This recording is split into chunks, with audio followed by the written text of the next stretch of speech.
She first saw him sitting on the cold steps outside the cafe, his hands wrapped around a paper cup that wasn't even half full.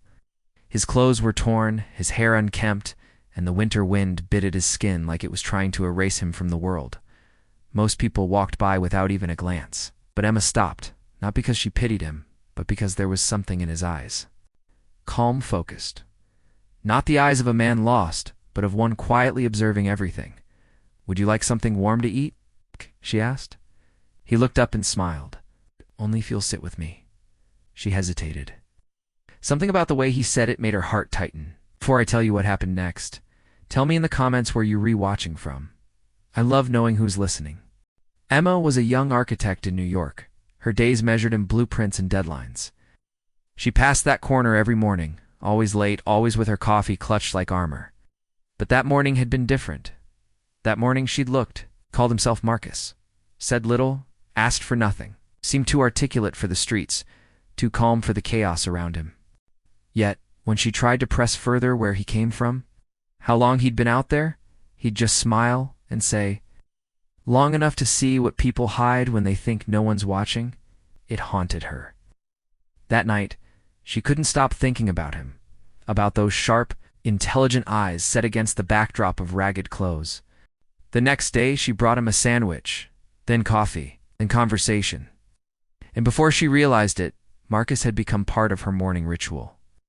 One afternoon, she invited him inside the cafe.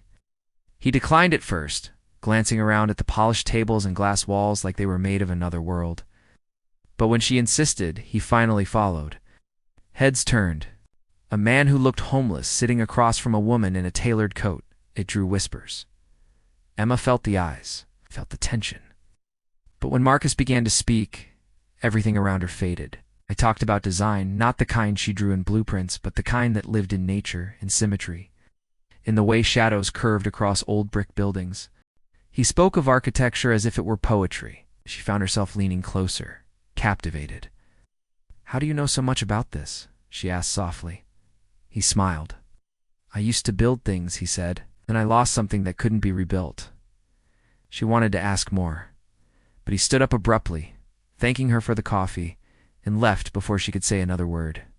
That night, she searched his name online. Marcus, homeless architect, New York. Nothing. It was as if he didn't exist. Days passed. He didn't return to his spot. The steps outside the cafe were empty, and that emptiness gnawed at her.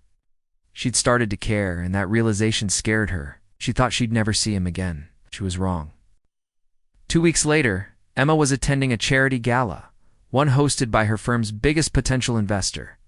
The hall glittered with chandeliers and crystal glasses, the air heavy with perfume and pretense. She hated events like this until she heard a familiar voice behind her. "I didn't expect to see you here, Emma." She turned and froze. It was Marcus. But he wasn't in torn clothes this time. He wore a sharp black tuxedo, his hair neatly cut, his posture commanding. People around him greeted him with respect, even awe. He smiled when he saw her stunned expression. "Guess I clean up all right." "What? What is this?" she whispered. "Marcus Langston," he said, offering a hand. "Founder of Langston Innovations. We design sustainable housing solutions for the homeless, a cause close to my heart." The room spun. The whispers she'd ignored at the cafe now echoed inside her mind. She remembered every moment she'd doubted him, every time she'd wondered if helping him made her naive. "I don't understand," she said quietly. "Why were you out there?" His expression softened. "Because money builds walls," he said, "but empathy builds bridges. I wanted to see which one people chose to walk across." She felt her chest tighten with shame and admiration. "You were testing people?" "I was searching," he corrected. For someone who still saw a human being first, the words hit her like a gentle blow. She realized she had passed 1,000 people on that street corner, day after day, but only with him had she stopped.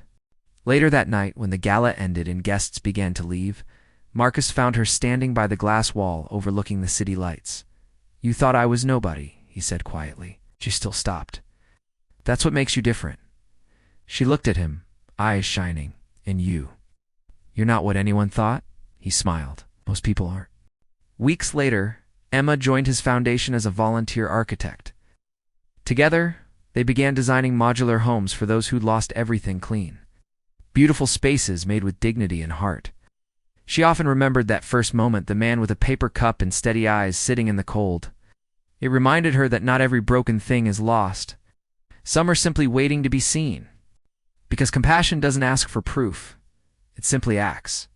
And sometimes, the person you choose to see ends up showing you the world you were blind to. This story touched your heart, don't forget to subscribe to Whispered Words, where every story reminds us that kindness might just be the greatest form of genius.